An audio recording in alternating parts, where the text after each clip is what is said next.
तर BA भाग 3च्या विद्यार्थ्यांनो, आज आपण एक सुंदरशी बालकवी यांची एक कविता आहे औदुंबर. औदुंबर म्हणजे उंबराचं झाड. तुमच्या खेड्यापाड्यांमध्ये गावांमध्ये वेगवेगळ्या ठिकाणी वेगवेगळी नावं असतील कदाचित. औदुंबर म्हणजे उंबराचं झाड. पाहता या ठिकाणी सर्वप्रथम आपण बालकवी यांचा परिचय पाहू. बालकवी जन्म 1890 तर मृत्यू 1918. बालकवी अर्थात त्र्यंबक बापूजी ठोंबरे हे मराठी काव्यक्षेत्रात निसर्ग कवी म्हणून परिचित आहेत. 1907 मध्ये जळगाव येथे भरलेल्या पहिल्या महाराष्ट्र कवी संमेलनामध्ये संमेलनाध्यक्ष डॉक्टर कान्होबा कीर्तीकर यांनी ठोंबरेंना बालकवी ही पदवी बहाल केली. बघा, अत्यंत महत्त्वाचा मुद्दा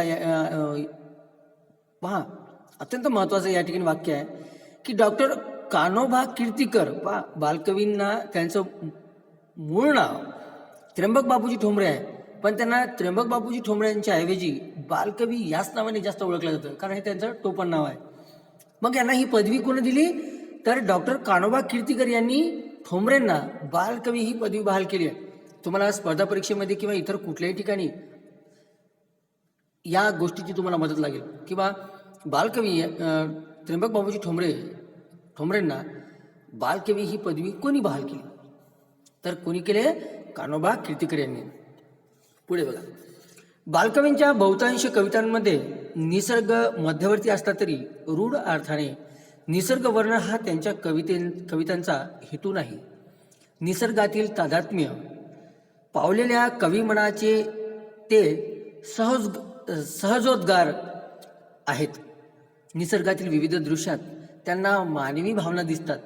साध्या वर्णनात प्रतीकांची गहिरी सूचना हे बालकवींच्या काव्यलेखनाचे वैशिष्ट्य आहे. काय म्हटलं त्यांनी? प्रत्येक कवितेमध्ये ते काय करतात की प्रतीकांची गहिरी सूचना देतात.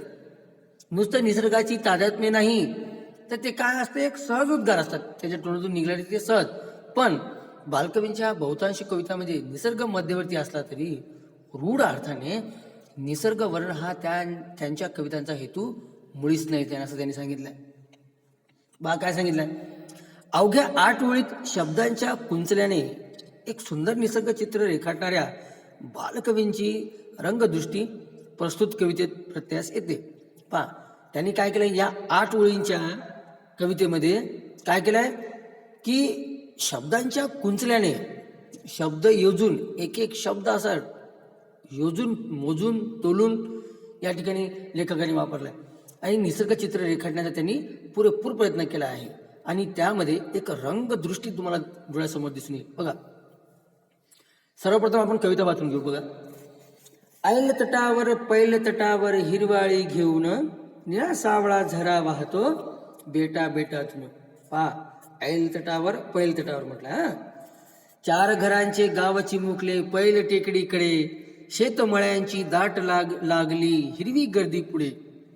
पाय वाट पांढरी त्यातून आडवी तिडवी पडे, हिरव्या कुरणांमधून चालली काळ्या डोहाकडे.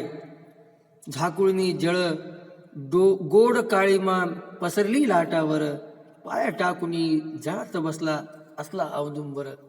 पहा, काय म्हटलं शेवटची ओळख अत्यंत महत्वाची. पाय टाकुनी जळात बसला असला औदुंबर. किती छान निसर्ग वर्णन केलं या ठिकाणी. पुढे बघा काय म्हणतात ते. बालकवींनी शब्दबद्ध केलेली निसर्ग दृश्याचे वर्णन करणारी ही कविता आहे. निसर्गातील विविध घटनांचे चित्रदर्शी वर्णन या कवितेमध्ये वैशिष्ट्य आहे. दोनही तटावर काय म्हटलं आहे? ऐल तटावर पैल तटावर म्हणजे अलीकडल्या काठावर आणि पलीकडल्या काठावर, म्हणजे दोनही तटावर हिरवळ घेऊन वाहणारा झरा आपल्याला काय सुरुवातीला भेटतो. आणि काय म्हटलं त्यांनी? दूर टेकडीवर एक छोटंसं गाव वसलं आहे आणि त्याच्या बाजूलाच पाचू पसरल्या समान हिरवीगार शेततळे विखुरलेले आहे. शेततळे नाही, शेतमळे. तळ वेगळं आणि मळा वेगळा. पहा, काय म्हटलं यांनी की दूर टेकडीवर एक छोटंसं गाव आहे आणि त्याच्या बाजूलाच पाचू पसरल्यासारखं, पाचू असते ना धातू, पसरल्या समान हिरवेगार शेतमळे विखुरलेले आहेत. याच हिरवाईतून सर्पासारखी नागमोडी वळणे घेत डोहाकडे जाणारी एक पायवाट निर्माण झाली आहे. आणि अशा त्या शांत डोहाच्या तटावर औदुंबराचे झाड. कसे आहे ते झाड? नुसते झाड उभे नाही आहे, तर पाण्यात पाय सोडून निवांत विश्रांती घेत आहेत. असे देखणे निसर्ग दृश्य बालकवीने आपल्या काव्यातून चित्तारले आहे. निळा सावळा झरा, हिरवी शेतमळे, हिरवी कुंपणे या रंगसंगतीच्या माध्यमातून त्या दृश्याला जिवंतपणा बहाल केला आहे. निसर्गातील प्रत्येक गोष्टीला एक एक समर्पक उपमा दिल्याने कवितेला अनोखे सौंदर्य प्राप्त झाले आहे. तसेच शेवटच्या ओळीने औदुंबराचे दर्शनी स्थिर रूप प्रत्येकाला दाखवले आहे. पहा या ठिकाणी काय म्हणतात त्यांनी की शेवटच्या ओळीमध्ये काय केलं त्यांनी की एक अनोखे दर्शन या ठिकाणी दिले आहे म्हणते.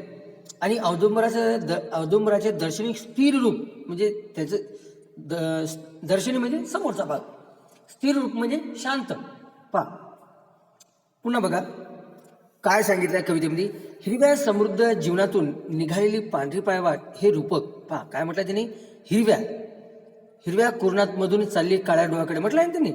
मग हिरव्या समृद्ध जीवनातून निघालेली जी पांढरी पायवाट जी आहे, पहा हे रूपक समाजातील परित्यक्त्या जे विधवा आहेत या स्त्रियांसाठी वापरल्या. तिला कोणताही खंबीर आधार नसतो, त्यामुळे जीवनाच्या एका क्षणाला ती कंटाळते आणि मृत्यूच्या काळ्याशार डोहात आपले जीवन समर्पित करण्यासाठी जाते. यावेळी सर्वसाक्षी परमेश्वराच्या रूपातील औदुंबर स्थितप्रज्ञ राहून हे सगळं पाहत आहे. असे विफल जीवनदर्शन ही कविता देऊन जाते. त्यामुळे ही कविता वाचकाला समाज दर्शन घडवणारी आहे असं वाटते. पहा अजून बघा या ठिकाणी काय सांगितलं आहे की केवळ निसर्गाची एक सुरम्य चित्र रंगवण्याचा कवीचा हेतू दिसत नाही. सुरुवातीला सांगितलं होतं काय म्हटलं त्यांनी, सुरुवातीला सांगितलं की निसर्गातील विविध दृश्यांचा त्यांना मानवी भावना दिसतात. पण निसर्ग कवी जरी असले तरी त्यांच्या कवितेतून साध्या वर्णनात त्यांना प्रतीकांची गहिरी सूचना देण्याचा प्रयत्न असतो त्यांचा.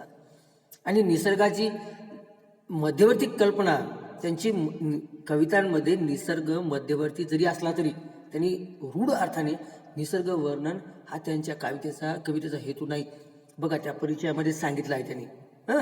पुन्हा काय सांगितलं त्यांनी की केवळ निसर्गाची एक सुरम्य चित्र रंगविण्याचा त्यांचा कवीचा हेतू मुळीच दिसत नाही या ठिकाणी. पण पहिल्या 4 ओळीमध्ये बघा काय सांगितलंय की या पहिल्या 4 ओळीतील आनंदी व खेळकर वृत्तीच्या पार्श्वभूमीवर नैराश्याची छटा पसरविणारे काळ्याशार डोहाकडे सरळ चाललेल्या पांढऱ्या पायवाटेचे चित्र पाहून वाचकाची वृत्तीही फार बदलते.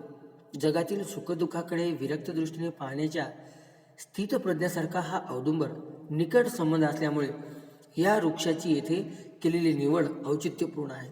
पहा या ठिकाणी म्हणजे निसर्गासोबतच एका औदुंबराचं झाडाचं वर्णन या ठिकाणी करणं, एक स्थितप्रज्ञ उभा असलेला हा औदुंबर या ठिकाणी औदुंबराचा आणि इतर जे तुम्हाला सुखदुःखाचं जे विरक्त वृत्तीने पाहण्याचा या ठिकाणी लेखकांनी प्रयत्न केला आहे. पहा ऐल्या तटावर पहिल्या तटावर आडवी तिडवी झाकुळणी जळ गोड काळीमा जळात बसला असला औदुंबर बसला असला ऐल पैल आडवी तिडवी झाकुळणी जळ गोड काळीमा अशा या गोड शब्दात सुंदर अनुप्रास साधला. का अनुप्रास म्हणजे काय?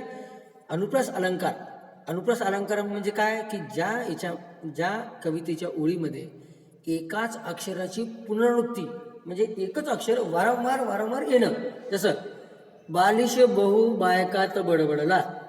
अजून तुम्हाला एक चांगलं उदाहरण माहिती आहे जुनं का काकूने काकाचे कामाचे कागद कैचीने कच कापले. म्हणजे काय होतं या ठिकाणी त्या एका वाक्यामध्ये एकच अक्षराची पुनरावृत्ती होत आहे. म्हणजे वारंवार एकच अक्षर येत आहे.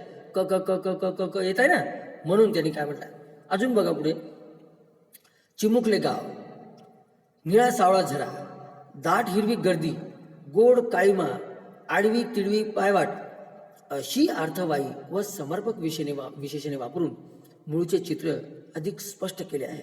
औदुंबराला मनुष्य कल्पून येथे चेतन गुणोत्ती हा अलंकार साधलाय. पहा यामध्ये 2 अलंकार आले आहे. 2 नाही, अजून जास्त आलाय. एक रूपक अलंकार आला आहे, एक अनुप्रास अलंकार आला आहे, एक चेतन गुणोत्ती अलंकार आला आहे. हा, शब्द माधुर्य व पदलालित्य यांनी ओथंबलेली ही एक प्रासादिक कविता आहे. आणि चेतन गुणोत्ती अलंकार म्हणजे काय? चेतन गुणोत्ती अलंकार म्हणजे निसर्गातील किंवा भोवताली जे काही निर्जीव वस्तू आहे, कोणतेही असेल, ज्या निर्जीव वस्तू ह्या सजीवाप्रमाणेच कार्य करणाऱ्या असतील, त्या जणू काही सजीव असल्यासारख्याच आपल्याला भासतात, त्यांना चेतन गुणोत्ती अलंकार असे आपण म्हणतो. अशा प्रकारे या ठिकाणी या कवितेचा अर्थ बालकवीने अगदी वेगळा निसर्गाला धरून या ठिकाणी अत्यंत मार्मिक तुम्हाला ज्या दृष्टिकोनातून पाहता येईल त्या दृष्टिकोनातून तुम्हाला त्याचा अर्थ तुम्हाला काढता येतो. अशा प्रकारे या ठिकाणी ही कविता संपली आहे. समाधी नसल्यास मी पुन्हा एकदा तुम्हाला मी या कवितेचा पूर्ण अर्थ अजून पुन्हा सांगेल. ठीक आहे, तत्पूर्वी मी या ठिकाणी आता थांबतो.